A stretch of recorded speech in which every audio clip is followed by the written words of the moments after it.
We are halfway through 2025, and Oricon has released the top 10 best-selling manga for 2026 so far. It's only taken manga sales from December 2025 up until May 2026. And the results are somewhat interesting. At number 10, we have The Apothecary Diaries with 859,000 copies sold. This is coming off of The Apothecary Diaries having an anime adaptation that a lot of people thought was very good. But I honestly did not think it would be in the top 10 so far for this year. At number 9, we have Sakamoto Days with 876,000 copies sold. I thought Sakamoto Days would blow up last year thanks to its anime adaptation, but that was not the case, but it still sold very well. And those sales have carried over into 2026. At number 8 is The Fragrant Flowers Bloom with Dignity with 908,000 copies sold. Another series that had a big anime adaptation that aired last year, and it continues to carry the momentum into 2026. At number 7 is Spy Family with 913,000 copies sold. Season 3 of the anime aired last year, and it's continuing to carry that momentum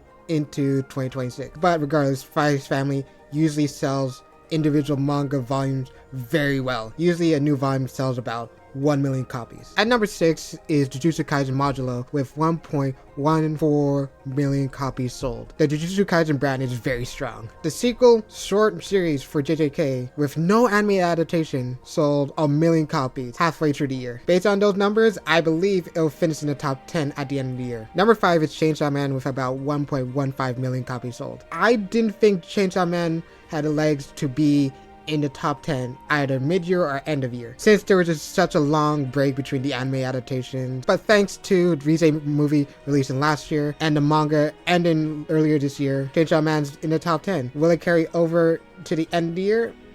I'm not so sure about it, but it's very possible. At number 4 is Blue Lock with 1.2 million copies sold. This is to be expected of Blue Lock. It consistently does be in the top 5 every single year, but I fully expect it to be in the top 3, or maybe even be number 1 since it's a World Cup year, and especially if Japan does well in the World Cup. At number 3 is Jujutsu Kaisen with about 1.4 million copies sold. The manga have ended for a while now, but season 3 of the anime came out. More people bought more volumes of JJK. To be honest, I didn't think it had legs to stay in the top 10 this year, but it looks like it does have the legs. At number 2 is One Piece with about 1.5 million copies sold. One Piece continues to be the best-selling manga year in and year out, and I fully expect it to be in the top 3 this year, since some people will feel the need to pick up the manga since One Piece is going seasonal, but also One Piece consistently sells new volumes very well. Usually they sell about 1 to 2 million per new volume every year. And at number 1 is Frieren with about 1.6 million copies sold. I did not think Frieren would be number 1 at the mid-year, but thanks to that anime adaptation, Frieren's back in the top 10 and at number 1 at that, which is very strange since Frieren doesn't really get new volumes as often